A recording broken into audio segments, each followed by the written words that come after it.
I can't believe it's already been 2 years since the overturn of Roe v. Wade on June 24th, 2022. I remember exactly where I was when I found out about the overturn, and it was a joyous day. It was a day of celebration, but also a day of pain and agony for a few demonic people. We're going to discuss this right here on the Battle Belongs podcast.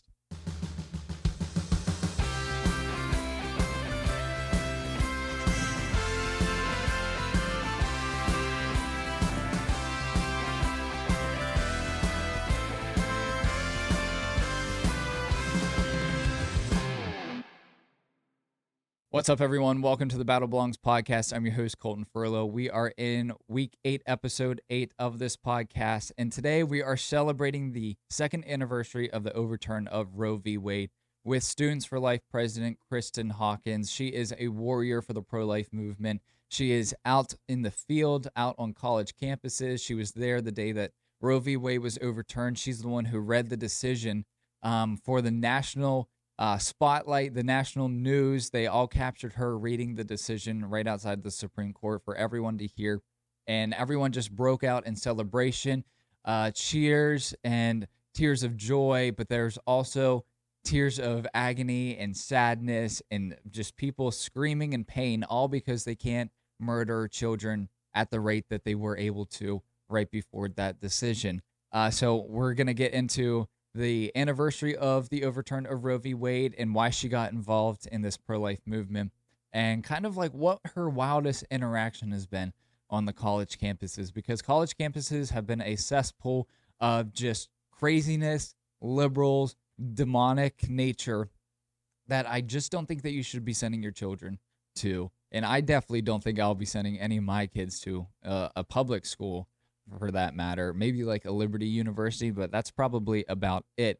So we're going to jump right into that interview in a second. This week, I'm at church camp for the youth down in Myrtle Beach, South Carolina area, and just couldn't be more excited to be doing that. I've never been to a youth camp or a church camp myself. So being there as one of the helpers, as a leader, is just going to be hopefully very inspiring to me, just to see younger kids have a heart on fire for Jesus. And it's just refreshing to be around people and surrounded by people who just want to live for him. And, you know, when I lived in Washington, D.C. area, we didn't have much of that there. It was very satanic around that area, I'd like to say. And just since I've moved back to South Carolina, I've just made tons of friends through this church that I go to. And I can't thank God enough for surrounding me with people when I needed it most. So we're going to be at this church camp all week. This is airing on Friday. Today's Monday when we're taping this. So I had to get it knocked out way before I even left. So, yeah. And I also turned 23 on Saturday, tomorrow, when this releases. So I'm getting old, and I think that's enough about me. Let's get into the interview with Kristan Hawkins, president for Students for Life. So let's bring in our guest for today's episode. We have Kristan Hawkins, who is the president of Students for Life. Kristan, thanks so much for joining the Battle Belongs podcast. Thanks for having me. So it's a real honor for me to be talking with you, because you're someone that I really look up to in this pro-life movement. I get a lot of my information from you, watching your videos. I admire just how classy you are when you're dealing with these radical people, especially on these college campuses. So just kind of quickly, tell me who you are aside from the pro-life activist. Sure. Well, I'm a wife. I'm a mom of 4 children.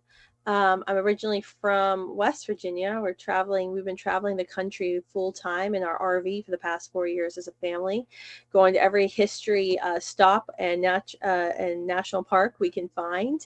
So apart from abolishing abortion and being on campuses with students, I'm constantly traveling and spending time with my family.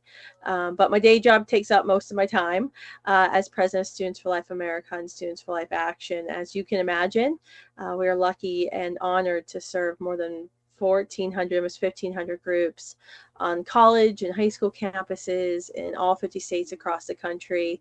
And then being there at state capitals and in Washington, D.C., forcing some of our friends to do the hard things sometimes when it comes to sticking up for babies and their moms. right? I think it's very important that we hold these people in Washington D.C. accountable for the decisions that they're making regarding life.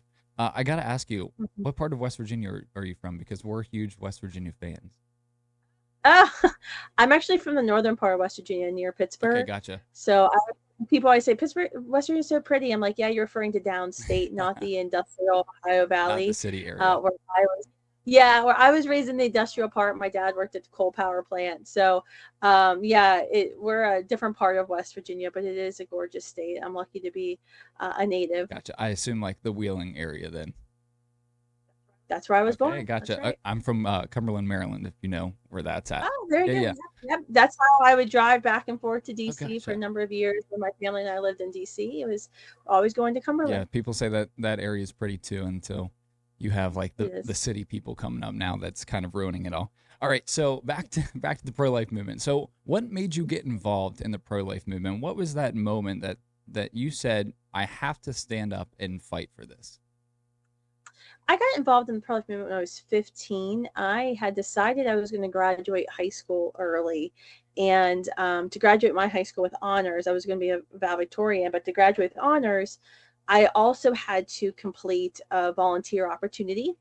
And it was sort of like a rush job because I decided I was going to skip a year. And I said, oh my gosh, I have to get all these volunteer hours in before I return back for my junior/senior year. And I had made an announcement at my church and I said, hey, I'm looking to volunteer this summer. Who needs me? And a woman I knew who was a few pews away from me said, I'm a part-time accountant at a women's health center. Do you want to come help? And I said, sure.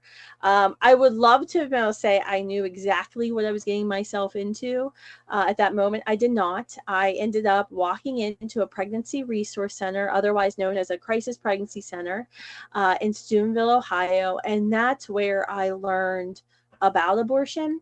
That's where I met women who'd had abortions, who were desperate, coming to the center looking for hope, looking for someone to talk to, looking for some diapers and formula, to feed their baby. And that's really where I learned about the pro-life movement. So, you were kind of like one of the main faces of this June 24th decision reading. I wasn't there exactly when it happened. It's kind of like a 9/11 moment, but in a really good way.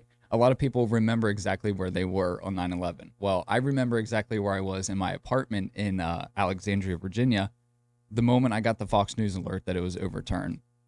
And I immediately turned on the TV, and there you were. You were reading the decision, and people were just celebrating. And I called the team at CPAC, and I was like, "We got to get over there. We have to do these interviews, and just take it all in." So, what was that moment like? Just did you know it was coming? Did you know what the decision would be? And just the moment in general. Yeah, I mean, we obviously knew we have a SCOTA squad at Students for Life. So when there are pro-life hearings and decision days, we are always out there. In fact, we were out there last week for the FDA decision. Nobody else was out there, but I had a crew of students out there waiting just in case when we know decisions are coming down. So we had been out there. We had camped out the night before the oral arguments on November 30th. It was freezing cold. We were out there the whole day of oral arguments. We had obviously listened closely to the arguments. We felt good about the forthcoming decision. Then you had the leak on May 2nd. So we had students and staff in front of the Supreme Court every single decision day. And the thing is at the Supreme Court is they don't tell you when the decisions are coming down. They tell you in advance, like, okay, Monday and Friday of this week's gonna be decision day. And then like they can throw you through a loop and at 5 o'clock the night before say, tomorrow's a decision day too. So we had been out there since the end of March at every decision day waiting for this to come down. Because I said to our team, and they all agreed, there was no way this decision was going to come down and the pro-life generation was not going to be there to represent the pro-life movement. Absolutely not, because we knew the narrative that Planned Parenthood and the abortion industry would want to weave, right? They would want to have this look of devastation, young girls crying. They wanted that on the front of the New York Times. And we weren't going to let them win. So we were out there. I was there. I had gotten a call the night before. I was planning to be there that coming Monday, when we thought that that was going to be the last day of the decision. So we thought it was going to be the last day. And I got a call from our VP. I was in Idaho trying to get to Louisiana to speak for a GOP event.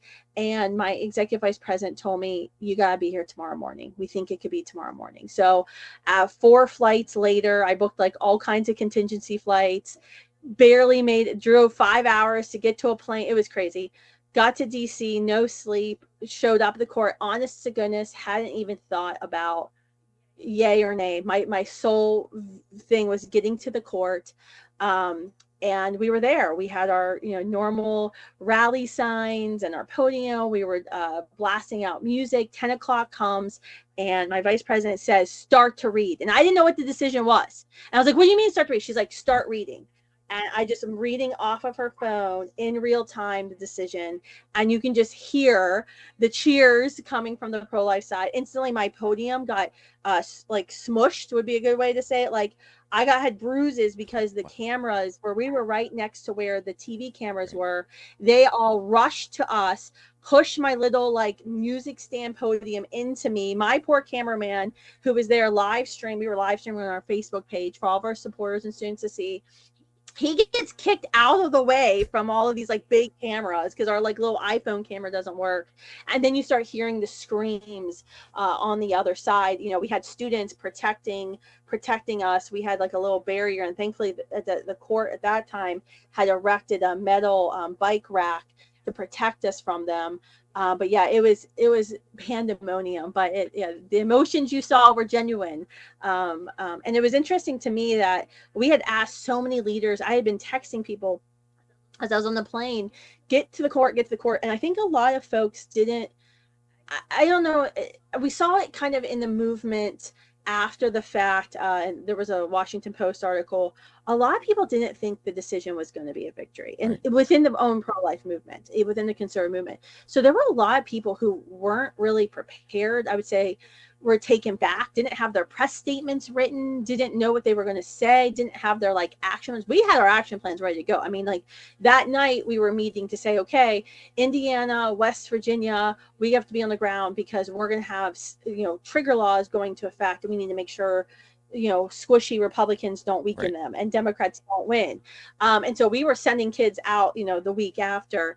But I think it was a lot of folks who especially had been in the battle for a long time.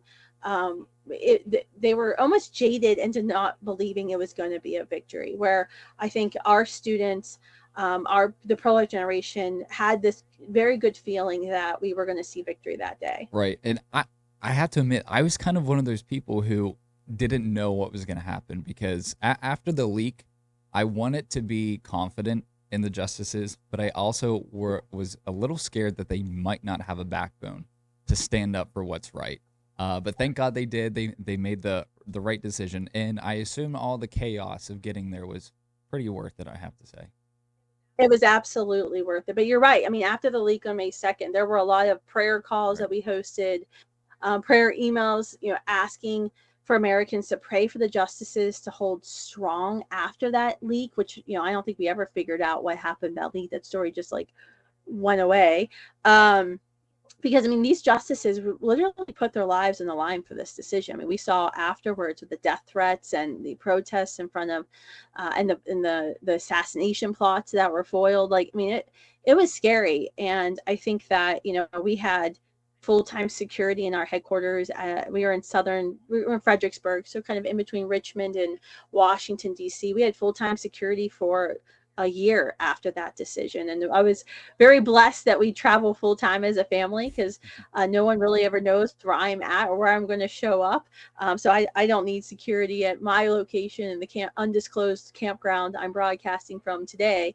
But it was very scary to see, I think, some of the extreme reactions, which we knew were going to come down from the left. I mean, the left and the way the Democrats talked about this decision leading up to the decision, and then even after, if you were an unthinking person, which sadly we have many of them in our country who just kind of take their talking points verbatim, It almost sounded like women were going to have no Right. rights, that women were going to be forced to be barefoot and pregnant in the kitchen, couldn't go to college anymore, no career prospects, everything was taking, no right to vote, everything was gone The scare because of this tactics. decision. Oh yeah, and they did that for months leading, after this decision, and they're doing it now in 2024. Even as, they have been very clear. The Democrats have nothing to run on this year except they feel like abortion, like death. They're literally running on a platform of killing more babies. Right. And they feel like that's going to give them the upper hand. And so they're still using those scare tactics. Like, I see stuff all the time of, oh, well, women who are going to die in pregnancy, they're not going to get any support in a red state. And it's like every single pro-life law passed in every state always has an exception to save the life of the mother. And that's not even considered an abortion, by the way. It's maternal fetal separation. If she's going to die, you do not administer a heart attack to the baby and let the baby sit inside of her in her womb for 3 days and then evacuate the child. You do an emergency C-section to save the life of the mother, to end the pregnancy at that moment, and hopefully, if the child's lungs are developed enough, save the child if you have a good NICU ready and standing by. But these are the scare tactics we hear, and we're going to hear leading up to November, which is why what Republicans do and conservatives do right now is just so important, because what we have found time and time again, if conservatives have an ostrich approach, like put their head in the sand on this issue, I'm just going to ignore the abortion issue, I'm not going to talk about the abortion issue, you will always lose, because Planned Parenthood is the abortion Goliath, and you can't run from a bully. At some point, you have to confront the bully. If you run from the bully, he continues to win. Right. You don't only need to confront him. You got to punch the bully in the nose at this point. And I think it's so simple. That's why I told my parents. Right. I think it's so simple. We have truth on our side. We have biblical and moral values on our side. And I just don't understand why people shy away from it. And I guess they're trying to get, the moderate vote. They're trying not to tick off a certain group of people, but the only people that they're losing are the actual conservative backbone people who are pro-life. So I did want to ask you about the GOP, how they should navigate it. But real quick, you mentioned this whole security thing, how you guys were kind of in like a lockdown mode for basically a year after the overturn. And I think it's just so absurd that we have this security risk for us when we're just standing up for life. It blows my mind. What was your reaction to how they reacted on the day that Roe v. Wade was overturned? Because when I got there, I don't know if you ever saw the viral video of the woman screaming "my choice" at the guy, but that was me, and it was just like a demonic sense all around. I believe it was like kind of split down the middle. There was like a barrier, and then the one side was the pro-life. The other side was the pro-abortion, and I ventured to the pro-abortion side to get interviews, but it was just screaming in agony and pain. What did you see? Yeah, I mean, you don't really have to. I see a lot of bad things in my life, and I get to kind of meet some of those people. I never for a moment doubt the existence of a creator, because I see evil all the time. And when you're on campuses, you definitely meet, and I have met people who I could say 100% these are people who are spiritually oppressed. And tragically, I've met people before where I believe, yeah, they're spiritually possessed. And if you've also just meet really wounded people who are hurting from a past abortion decision. I mean, that's what you have to think about, is when the women who are in their 50s screaming at a 20-year-old man, why is a woman who's in her 50s screaming at a 24-year-old man in front of a camera and has no, thoughts of like, this might not play so well later? What's led her to be so unhinged? Well, you start thinking about that. And really, when you start to dive into kind of the psychology of those who've suffered from abortions, it's very clear. You have women who are hurting from abortions, who in the back of their mind always kind of knew abortion was wrong, because that's like kind of an instinctual thing written on the human heart, that killing our offspring, our babies, is wrong. And anytime they hear anyone say abortion is wrong, what they hear is, you were wrong. Mm-hmm. You killed the baby. And that leads them to be unhinged. They can't tolerate anybody having a different opinion on abortion. So like when in the pro-life movement, I can tolerate people telling me I'm wrong all the time. I'm like, okay, whatever, just move on. I'm going to try to convince you you're wrong. But at the end of the day, it doesn't hurt my being, my self-esteem for you to tell me you think I'm wrong. Like, I don't really care. But if you're wounded from abortion, if you already have this feeling in the back of your mind that you might have been wrong, hearing someone else say abortion is wrong triggers them. Right. And I mean, and triggers them in a way where they can't control, and then they start to become unhinged.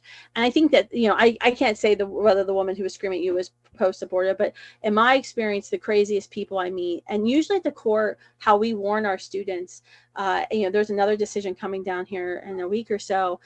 It's to be careful of the 50 and 60-year-old women. Mm-hmm. It's actually the older women who are the most aggressive and the most violent. That's what happens on campuses with me. When I see an older woman coming up to me on campus, older Brace women yourself. and trans women are the two most violent people on campuses, hands down. The two my security guards are constantly looking for. That's crazy to think. So I wanted to ask you. The trans women, I think, is because they're hopped up on all those kind of fake hormones, and they just can't like.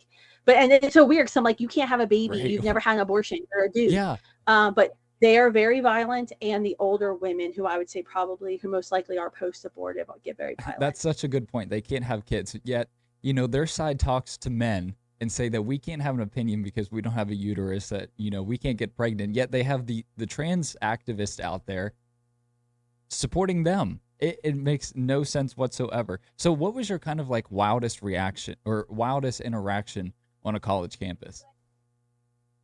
My wildest reaction, geez, there's so many.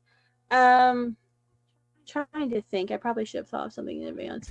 I mean, I had a woman, speaking of an older woman, I'll just take this story. I had a woman at New Mexico State. So, it's in the southern part of New Mexico, borders El Paso. You get into the state of New Mexico and there's instantly billboards welcoming you to the abortion safe haven of New Mexico. It's disgusting. They had 0 abortion facilities there until Roe fell, and now they have like 5. One of them is taxpayer funded. One of them is, another one of them is led by the Satanic Temple. I had this woman who was there. I guess she found out I was coming to table and just like, for like an hour debated me, and it was unbelievable. She kept talking about, and she was saying she had been a mother, she had given birth, she kept referring to the child in the womb as a parasite, and that her children were parasites when she was pregnant with them. And for me, I think that's like the denial. I mean, obviously I've had crazy situations where like Antifa protests to be in California and we had to bring in bond sniffing dogs there at Cal State, or when Antifa came in at Richmond, VCU Richmond, and wouldn't like leave the room, and the police wouldn't enter the room to remove Antifa, and then my student leader got hurt, my cameraman got hurt. You notice a theme there. It was crazy. Then my bodyguard had to step in, and like it was, you know, it actually ensued into an entire legal situation. Then the VCU had to invite me back and give me police protection so I can finish my speech.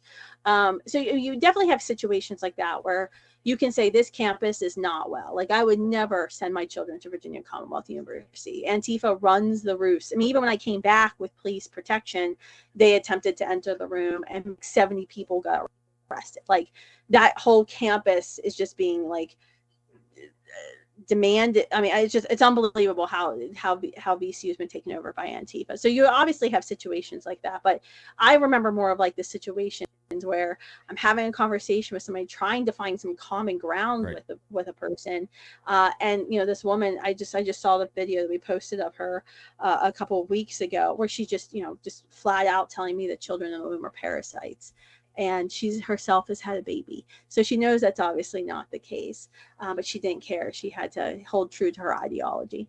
Yeah, these people were very unhinged, wild, and college campuses are just so not the place to be. I don't even want to send any of my future kids to a college campus because Lord knows what they'll learn there. I asked someone at the Supreme Court what's their favorite part about killing children. She says when they die. So these people are absolutely nuts and insane. I could go on and have so many questions for you, but I'm going to wrap this up. And I just want to thank you so much for everything that you do for the pro-life movement, everything that you do for the Students for Life. And before you go, where can people find you on social media and Students for Life? Yeah, you just go to Kristan Mercer Hawkins. That's my Instagram handle. YouTube, Kristan Hawkins. Obviously, Students for Life is our handle on Instagram, TikTok, YouTube. I'm on TikTok as well, Kristan Hawkins. That's, they ban me like every other day, but then if I'm back up, I think I'm still back up right now.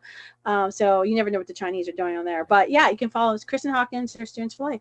Thanks so much for having me today. Of course. Thank you so much.